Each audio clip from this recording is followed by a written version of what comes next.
દિલ્હીના પોશ વિસ્તારમાં આગનું એવું ભયાનક તાંડવ મચ્યું કે લોકો પોતાનો જીવ બચાવવા બારીઓમાંથી કૂદવા લાગ્યા. આ આગમાં જોત જોતામાં 21 જિંદગીઓ હોમાઈ ગઈ. બુધવારે સવારે દિલ્હીના માલવીય નગર વિસ્તારમાં આવેલી ફ્લરિશ સ્ટે નામની હોટલના ગ્રાઉન્ડ ફ્લોર પર બનેલા B&B રેસ્ટોરન્ટમાં ભયંકર આગ ફાટી નીકળી હતી, જે ગણતરીની મિનિટોમાં ઉપરના માળના રૂમો સુધી પહોંચી ગઈ હતી. આ 6 માળની બિલ્ડિંગમાં આગ લાગતા જ અફરાતફરી મચી ગઈ હતી અને જીવ બચાવવા લોકો ત્રીજા ચોથા માળેથી નીચે કૂદ્યા હતા, જેમને બચાવવા સ્થાનિક લોકોએ જમીન પર ગાદલા પાથર્યા હતા. દિલ્હી ફાયર સર્વિસ અને સ્થાનિકોએ ભેગા મળીને બેઝમેન્ટ અને અન્ય રૂમોમાંથી 40થી વધુ લોકોનું રેસ્ક્યુ કર્યું હતું. મેક્સ હોસ્પિટલ પહોંચતા પહેલા જ 18 લોકોએ જીવ ગુમાવ્યા હતા અને આ ઘટનામાં મૃત્યુઆંક 21 પર પહોંચી ગયો હતો. મૃતકોમાં સેન્ટ્રલ એશિયા અને આફ્રિકાના વિદેશી નાગરિકો પણ સામેલ છે, જેઓ નજીકની મેક્સ અને એમ્સ હોસ્પિટલમાં સારવાર માટે આવેલા દર્દીઓના સગા હતા.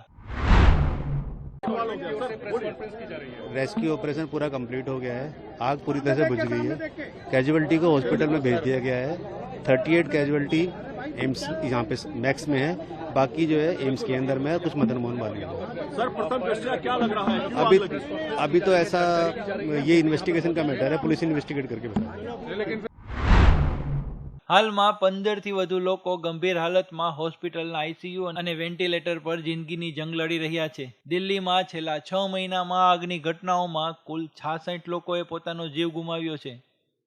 Bureau report GSTV.